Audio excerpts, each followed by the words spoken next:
overcome with emotion. And I actually had to walk out of the room. So it was just too much for me to handle. So do you blame Dr. Murray for your brother's death? Yes, I do. He is the one that was administering the drug, as from what I do know. So. One person I believe in Hollywood who people conspired to actually take down because he had too much power, and I believe that person was Michael Jackson. The reason I believe that is because you can look into the story. Paul McCartney and Michael used to be real cool. Paul was telling Michael, like, yo, you got to get your business together. You got to get your business right. Michael ended up getting so big that he bought the Beatles publishing. The Beatles publishing was worth so much that literally Sony gave Michael Jackson half of their publishing company just to own the Beatles catalog. Imagine how powerful a black man is when he owns a majority of the music industry's publishing. In some cases, was even giving publishing back to some of the artists. He gave Little Richard his publishing back. I don't know how many people he did that to, but he gave Little Richard his publishing back. I believe that Michael Jackson had too much power in the music industry, had too much control over the most valuable asset in music, which is people's publishing, and I believe they had to take him out because of it. It looks like Janet Jackson, Miss Jackson if you're nasty, just lit the industry on fire with claims nobody saw coming. She's calling out Jay-Z directly, saying he wasn't just competing with her brother Michael. He was plotting against him. According to Janet, this wasn't some small rivalry. She's hinting that Jay allegedly set Michael up, moving pieces behind the scenes to block him at every turn. Fans are shook, saying this could explain the strange moves, backroom deals, and sudden power shifts that left Michael isolated at the height of his career. Whispers are turning into a storm, and Janet's timing makes it even more explosive, because her claims might just be the beginning of the end for Jay-Z's long reign as Hollywood's king. And don't it always seem to go that you don't know what you've got till it's gone? We miss Michael Jackson every single day, but Janet just cracked open a story that could change how fans see his death forever. She's not buying the official story. She's making it clear that the media wasn't the only force targeting her brother. According to Janet, the chain of events leading to Michael's passing was filled with gaps, contradictions, and shady connections pointing to something much bigger. At the center of it all? She's hinting at Jay-Z and his longtime ally Diddy. Now y'all already know, Diddy was in everything. But let's rewind a little. Michael Jackson died on June 25, 2009, after overdosing on propofol. Rest his soul. The drug was illegally administered by his personal doctor, Conrad Murray. But here's where things got suspicious. When Michael collapsed, Murray didn't immediately call 911. Instead, reports claim he first called a man named Fahim Muhammad. And here's the kicker. Fahim wasn't a medical professional. He was Diddy's bodyguard. For years, insiders have whispered that Fahim wasn't just a bodyguard. He was the guy you called when something in the industry needed to be cleaned up. The fact that he was allegedly the first call made instead of an ambulance has left fans wondering what really went down in Michael's final moments. But why would Jay-Z and Diddy even want Michael out of the way? Well, Janet says it all came down to money and power. At that point, Michael wasn't just the king of pop. He was the king of Hollywood. Nobody could touch him. Prince, of course, came close, but Jay-Z? He wasn't even in the same league. Here's the part most people forget. Michael wasn't just an artist, he was a businessman doing businessman. He sat on assets so powerful they shook the entire music industry. The biggest of them all? His ownership of the Sony/ATV publishing catalog, worth around $250 million back then. That catalog didn't just give him money, it gave him leverage over the industry's biggest names. Producer Rodney Jerkins, better known as Darkchild, once revealed that Michael confided in him, admitting he lived in constant fear because of that catalog. You know, we always hear the conspiracy theories, like, you know, they be like, oh, Bill Cosby was trying to buy NBC. Yeah. Michael's the only person I believe they really tried to railroad like that because of what he did with the publishing in the music industry. He talked about it all the time. He talked about it all the time. One thing I will say is that in the studio, he would always talk about how he lived in a certain fear. And I used to always try to reel him in a direction like, yo, you only supposed to fear God. Man shouldn't have you feeling like that. No man should have you living in that space. But he lived in that space a lot because he felt like he had something that was so valuable, which he did. He had something so valuable that people wanted. He owned like half of Sony ATV's publishing, right? Yeah, I think what people have confused, I'm glad you said that way, because I think people have confused the narrative. People for so long have said, Michael owned the Beatles catalog. I heard that. No, Michael owned Sony ATV. That's right. Which is Babyface, Mariah, the Beatles. Beyonce. Probably some of my catalog was in there. Michael knew everybody around him wanted what he had, and that paranoia wasn't paranoia at all. It was reality. And according to Janet, that catalog was exactly what made him a target. When Darkchild was pressed about whether the cases against Michael were connected to his power in the industry, he didn't dodge the question. He hinted that this was exactly what was happening. According to him, the accusations weren't just random scandals. They were part of a bigger plan. Allegedly, the media's obsession with painting Michael as a predator came from the higher orders. Darkchild made it clear that none of it added up. He called it crazy that Michael was being accused at all, and he spoke with conviction when he said he never believed any of it. Why? Because he was around Michael constantly. He saw firsthand how he lived, who he surrounded himself with, and what kind of man he really was. He saw the man in the mirror, and from his perspective, those accusations looked less like truth and more like a weapon. That they wanted back. You think they threw all those cases at Michael because they wanted it back? I think it could have had something to do with it. I'm not going to say exactly that, but it could have had something to do with it. But I believe none of it because I was around Mike all the time and I knew the kind of person he was. So I'm like, they really trying to kill his character. Yeah, I don't believe And he would say it, like, he'd be like, they just can't stand that I'm the greatest. He would literally say that. Darkchild 999 spent years defending Michael Jackson because he knew the truth about him. He wasn't just speaking out of loyalty. He was surrounded by people who trusted Michael and believed in him. But even with that support, Darkchild knew he was standing almost alone. And this is where things take a strange turn. Around that time, Rodney recalled how Michael was trying to stay positive, lifting his spirits by planning major shows like Summer Jam. But according to insiders, everything shifted after he teamed up with Jay-Z for Summer Jam 2001. That performance wasn't just another collaboration. It allegedly marked the beginning of Jay-Z weaving himself deeper into Michael's world.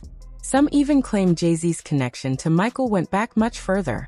Whispers suggested he began infiltrating MJ's circle as early as 1993, with help from LaToya Jackson's ex-husband, Jack Gordon. From that point forward, Michael's inner circle was never the same. Around the same time, LaToya suddenly claimed that Michael had written checks to families of young boys between the ages of 9 and 13. Her statement sent shockwaves through the industry and ignited the allegations. Later, LaToya retracted her words, saying she had been manipulated and forced into the accusation by Jack Gordon, who was known to be abusive and controlling. But according to insiders, this wasn't just family drama. Allegedly, the entire situation was orchestrated behind the scenes by Jay-Z and Diddy, who had both the connections and the motive to destabilize Michael. And the timing of LaToya's claims? Too convenient to ignore. Now this is where Jaguar Wright's words start to hit harder. She once said that Diddy might be horrible, but Jay-Z is far worse. Back then, people brushed it off as another wild claim. But the deeper you dig, the less it sounds like a rumor, and the more it feels like a warning. And here's what really stands out. The two biggest solo stars in music, Prince and Michael Jackson, seem to catch accusations and scandals like they were baseballs being hurled non-stop. Meanwhile, Jay-Z and Diddy? Untouchable. They were held up as moguls, celebrated as men who wanted to uplift the culture, while never facing the same level of scrutiny. But if you follow the whispers from insiders, the story flips. The narrative of Jay-Z and Diddy as saviors looks more like a carefully crafted mask, one that hid a darker strategy, almost as if the cards were stacked, and the biggest threats to the industry were being systematically taken down while the orchestrators stayed clean. They steal, they cheat, they do whatever they can, especially the black artists. Yeah. Now let me say this. Sony, Tommy Mottola. Tommy Mottola is the president of the record division. He is a mean, he's a racist, and he's very, very, very devilish. But then Michael Jackson did something almost no other artist had the courage to do. He went public against Tommy Mottola, the powerful CEO of Sony Records at the time. Michael accused him of racism and unethical behavior, even claiming that Mottola was running conspiracies against him and other black artists for profit. And when Michael said it, fans couldn't help but connect it to one of his most haunting lyrics. All I want to say is that they don't really care about us. The pattern sounded familiar. Think about the way Jay-Z hyped up Jaguar Wright, then dropped her. Or how Diddy allegedly spread rumors about Biggie and other artists whenever they tried to break free from his control. Suddenly, Michael's words about Mottola didn't feel isolated. They felt like part of a much bigger playbook. Shortly after calling out Sony, Michael revealed just how far the label's anger went. Even though he owned 50% of Sony's publishing catalog, a stake worth hundreds of millions, they were furious that he refused to bend to their rules. Michael wouldn't stay silent about their intimidation tactics, and that made him dangerous. And according to insiders, this is exactly where Jay-Z and Diddy allegedly stepped in. They began tightening their grip on the industry, moving quietly behind the scenes to isolate Michael, twist the narrative, and make sure his influence was contained. So I'm leaving Sony a free agent, owning half of Sony. So I own half of Sony's publishing and I'm leaving them, and they're very angry at me because of it. But I just did good business, you know. So Y'all didn't hear this from me, but allegedly Jay-Z played a role in the conspiracy against Michael Jackson because he was promised something in return.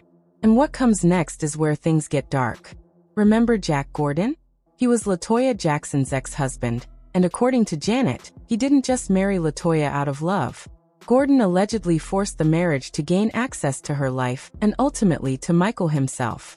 Janet claims her sister was manipulated and brainwashed, convinced by Gordon that her own family was plotting to kidnap her. The control went so far that Gordon allegedly arranged a press conference where LaToya claimed she had proof of Michael's so-called crimes and demanded $500,000 from the highest bidder. Imagine that, selling out your own brother, but under duress. Later, the truth surfaced. LaToya admitted she had been forced to make those statements, revealing the years of abuse she suffered under Gordon's control, beatings, isolation, and complete domination of her every move. This wasn't just family drama. Insiders say it was part of a much larger, coordinated plan to tear Michael down and seize control of his empire. And at the center of those whispers? Jay-Z and his longtime ally Diddy. Fast forward, and the resurfacing of these stories looks eerily timed with Diddy's downfall. After Cassie's lawsuit and a wave of other allegations, more hidden truths are surfacing, and the puzzle pieces are falling into place. Every revelation adds weight to the theory that a powerful network was shielding certain stars while targeting others. Take Diddy's bodyguard, Fahim Muhammad. When Michael collapsed, Conrad Murray didn't dial 911 first, he allegedly called Fahim. And here's where it gets suspicious.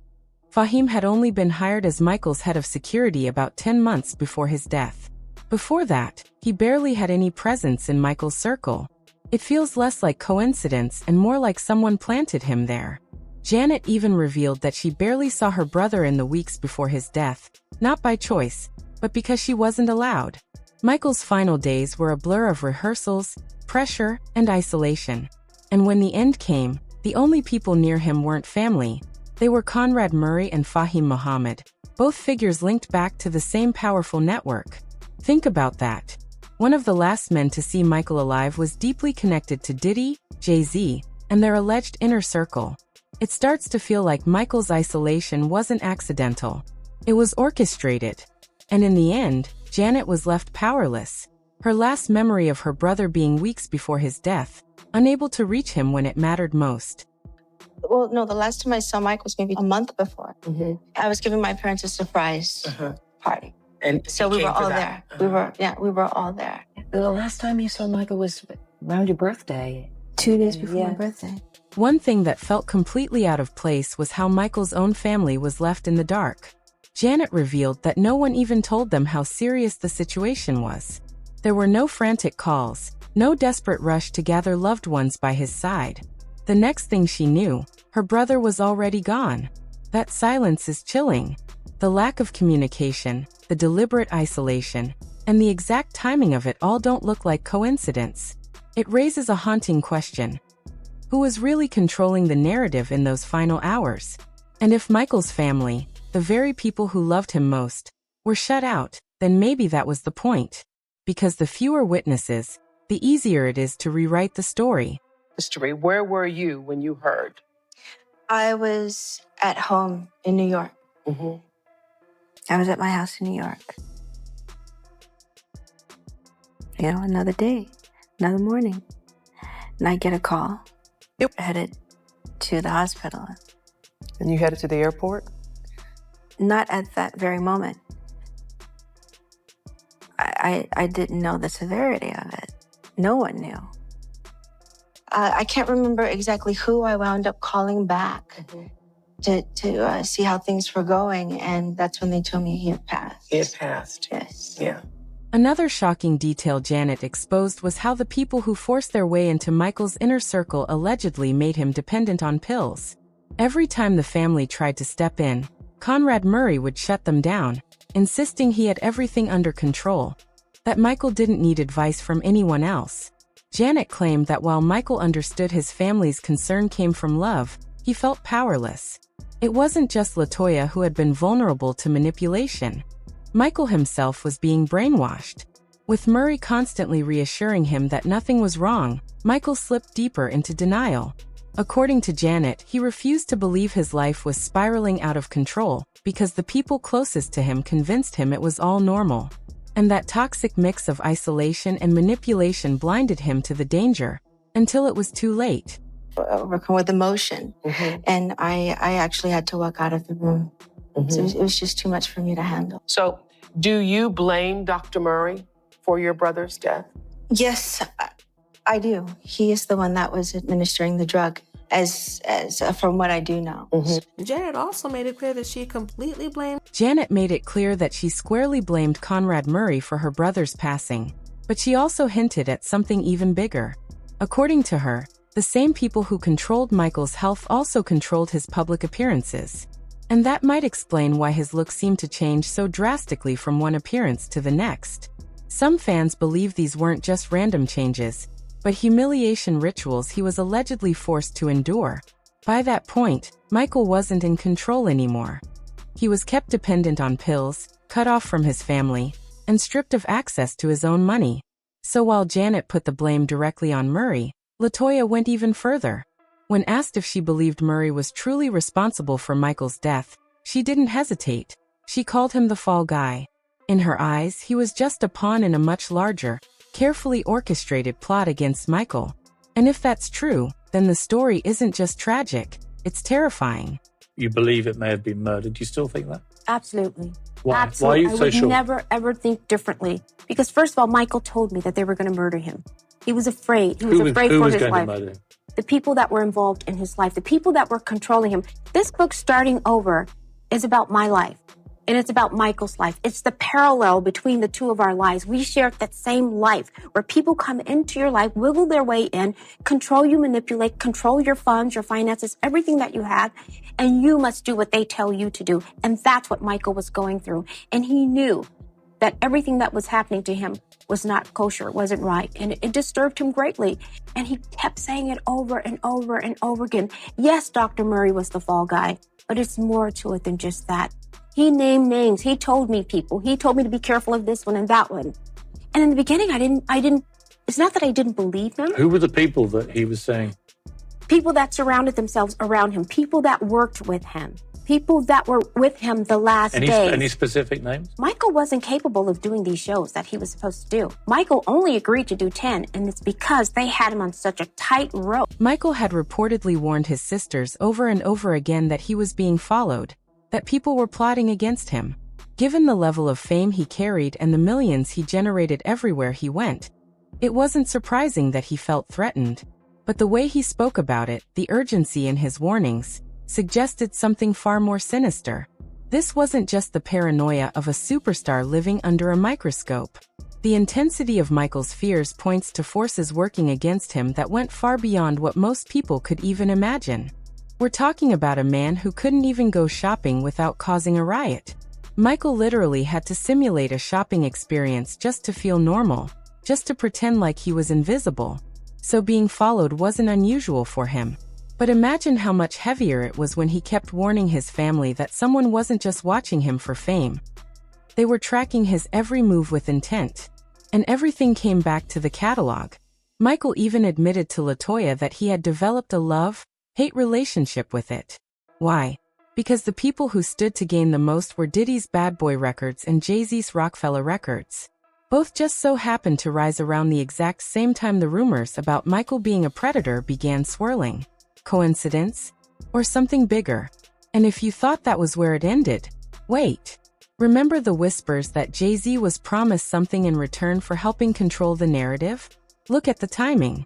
Michael Jackson passed on June 25, 2009. Just 5 days later, Roc Nation announced a major distribution deal with Sony Records. 5 days later. That's more than SUS. That's chilling. LaToya also revealed that after she was pressured into lying about Michael, her brother confided that people had infiltrated his circle with intentions to unalive him. And to this day, she insists he was taken out, and she's not alone. His daughter, Paris Jackson, has said she believes it too. In LaToya's book, she recounted how Paris shared that the last time she saw her father, he cried a lot, saying he was freezing and needed fire. She remembered being left in the dark, the phones cut off. Allegedly, the ones responsible for that isolation were Conrad Murray and Fahim Mohammed. More recently, Paris has made it clear. She hopes one day to learn the truth about who took her daddy from her so soon. And when you put the pieces together, Janet's claims, LaToya's warnings, Paris's grief, it becomes harder and harder to believe this was just coincidence. Something went seriously wrong. Conrad Murray may have been convicted, but all signs point to him being the fall guy for a much bigger operation. And that brings us full circle. Janet Jackson pulling back the curtain on what could be the biggest conspiracy in music history. The media. A powerful network allegedly working behind the scenes to isolate Michael, control him, and erase him when he no longer served their interests. Believe it or not, the puzzle pieces line up in ways that make you stop and think. Michael Jackson may have left this world, but the questions about how and why are far from answered. And if Janet, LaToya, and Paris are speaking now, it's only a matter of time before more truths surface. So what do y'all think? Was Michael set up, or is this all speculation? Drop your thoughts below, and stay tuned, because the next revelation might just blow the roof off everything we thought we knew. One thing's for sure. The king of pop deserves answers, and the world deserves the truth.